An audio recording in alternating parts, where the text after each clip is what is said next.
Ah, je vous regarde tous là ce soir, et je vois tant et tant de choses.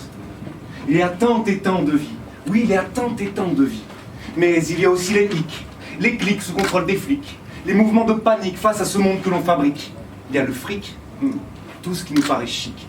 Costume pour des ombres au sourire pathétique. Il y a la logique et son mur de briques, les mimiques d'un système archaïque, la politique et ses trafics qui déguisent les vraies problématiques sous un phare égocentrique. Mais il y a aussi cette force que l'on explique.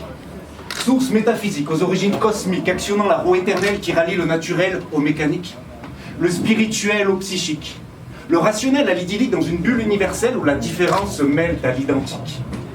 Il y a tant et tant de choses, et l'on insiste, tant et tant de prose déjà écrite.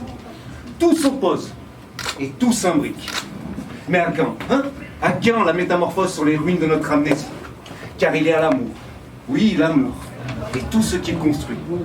Les toujours qui sèment l'avenir, les sourds qui deviennent guides, le jour qui embrasse la nuit pour que l'éphémère prenne suite.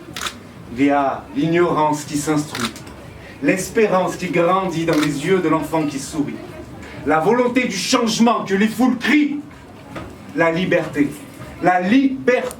qui de leur prison s'enfuit. Il y a tant et tant de pouvoir que l'on paralyse, tant et tant de mémoire en manque d'analyse, tant et tant de savoir que l'on détruit. Mais quand est-ce que ce miroir cessera de nous éblouir pour nous voir enfin grandir? Car il y a la terre, oui la terre, et tous ces mystères. Il y a cette terre que l'on sait respecter. Tous ces mystères que l'on peut prouver, cet univers que l'on connaît. Il y a tous ces dignitaires qui crèvent dans des palais, tous ces cimetières que l'on ne sait que renflouer.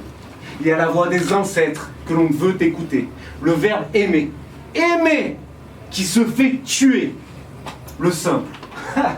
Ici, même le simple devient compliqué.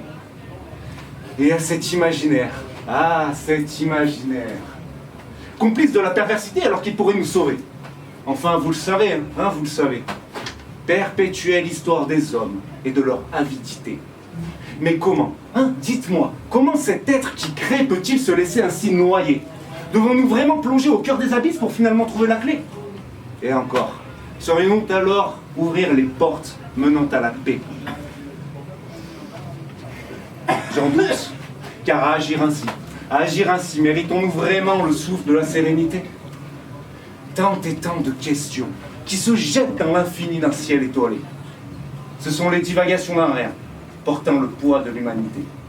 Car je regarde autour de moi, et je vois qu'il y a tant et tant de destins, tant et tant de chemins, mais les lendemains sans vouloir s'envoler. Alors je vous tends la main, et le cœur n'est jamais bien loin, car c'est ici que résonne l'écho des possibilités. Ouais.